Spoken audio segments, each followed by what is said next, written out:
क्या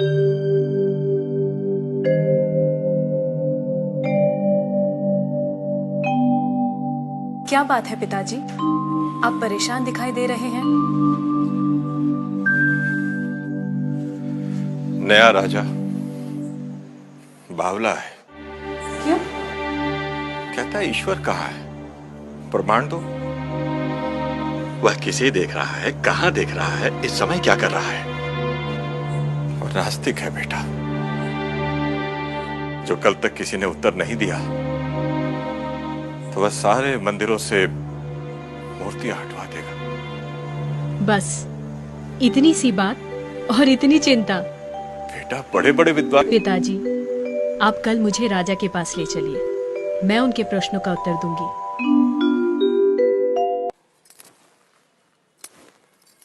राजन, मैं प्रमाण देने के लिए तैयार हूं, पर उससे पहले मैं कुछ चाहती हूं। क्या चाहिए? थोड़ा दूध।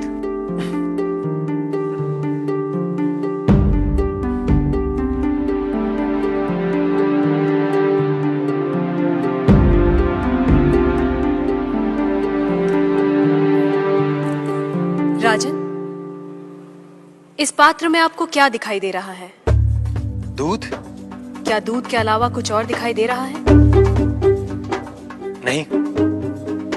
पर मुझे तो मक्खन भी दिखाई दे रहा है। क्या आपको मक्खन दिखाई दे रहा है?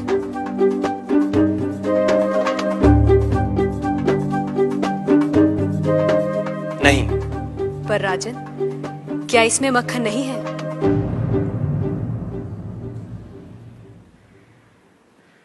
है। जैसे दूध के कण कण में मक्खन है, मक्खन के कण कण में घी है, वैसे ही ईश्वर सृष्टि के कण कण में भिन्न भिन्न रूपों में है, जो है पर दिखाई नहीं देता। जैसे दूध से मक्खन पाने के लिए उसे मथना जरूरी है, उसी तरह वेदांत के श्रवण, वेदांत का मनन और उसके निहितार्थ पर निरंतर ध्यान के द्वारा ही ईश्वर का अनुभव किया जा सकता है। राजन, क्या आपके पहले प्रश्न का उत्तर आपको मिल गया? मैं मान लेता हूं, पर वो किसे देख रहा है, किस ओर देख रहा है? क्या मुझे एक जलती हुई मोमबत्ती मिल सकती है? राजन, ये रहा आपके दूसरे प्रश्न का उत्तर। प्रकाश की ये लौ कहां देख रही है, किसे देख रही है? ये सभी को देख रही है। सभी और देख रही है। राजन, जिस तरह इस मोमबत्ती का प्रकाश चारों ओर फैला हुआ है, उसी तरह ईश्वर की चेतना चारों ओर फैली हुई है, और उसी चेतना के कारण हम चलते हैं, बोलते हैं और सुनते हैं। जैसे ये प्रकाश सभी ओर देख रहा है, वैसे ही ईश्वर सभी ओर देख रहा है।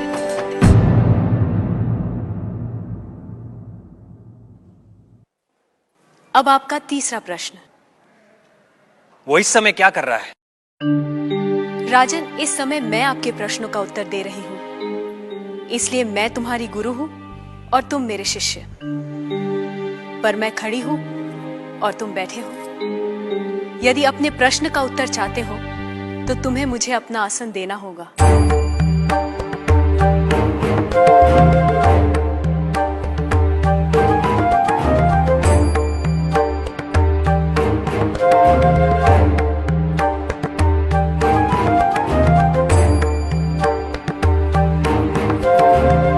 राजन, ये रहा तुम्हारे तीसरे प्रश्न का उत्तर। कुछ देर पहले आप सारे मंदिरों से मूर्तियां हटवाने का विचार कर रहे थे। इस समय आप ईश्वर के बारे में फिर से विचार करने लगे हैं।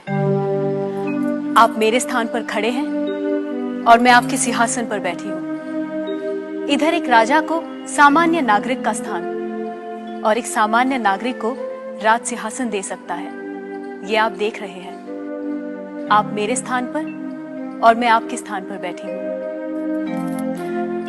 ईश्वर इस समय ये करवा रहा है, उस अनंत और असीमित शक्तियों के स्वामी, जिसने ये सुंदर, अद्भुत, विस्मयकारी और महान संसार रचा है, जिसमें सूर्य, चंद्र, तारे, ग्रह, नक्षत्र अपने अपने स्थान पर स्थिर और गतिमान है, जिसके कण कण में एक व्यवस्था है।